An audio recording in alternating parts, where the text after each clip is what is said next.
মানবিকতা, এই শব্দটিকে আজ শুধুই বইয়ের পাতা সীমাবদ্ধ?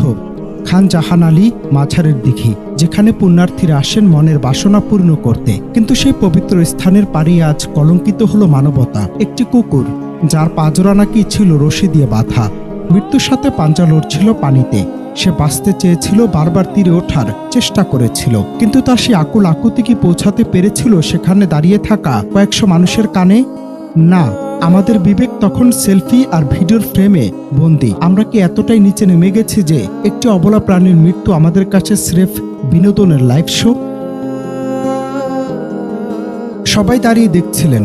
কেউ একজন হয়তো নিছক মজা করার জন্য কুকুরটিকে ছুঁড়ে ফেলেছিল জলজান্ত জমের মুখে। চারদিকে মোবাইল ফোনের ক্যামেরার ফ্ল্যাশ জ্বলছিল।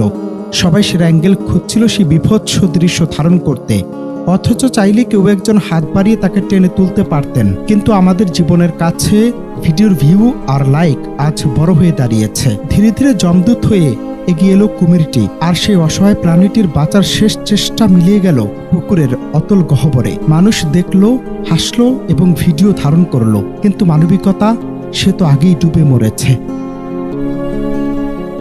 আমাদের শহরটা আজ দালান কোঠায় ভরেছে ঠিকই, কিন্তু আমাদের হৃদয়ে বোধ হয় মরুকরণ শুরু হয়েছে। আমাদের একটুখানি আনন্দের জন্য একটি প্রাণীকে জীবন দিতে হলো। আমরা কি একবারও ভেবেছি সেই অবলা জীবটার জায়গা যদি কোনো মানুষ হয়ে থাকতো, আমরা কি তখনও ভিডিও করতাম? এই শহর এখন কেবল নিজের কথা ভাবে, নিজের স্বার্থ আর সস্তার বিনোদন খোঁজে। অন্যের রক্তে রঞ্জিত হওয়া দৃশ্য দেখে যাদের উল্লাস জাগে, তাদেরকে আদৌ মানুষ বলা চলে?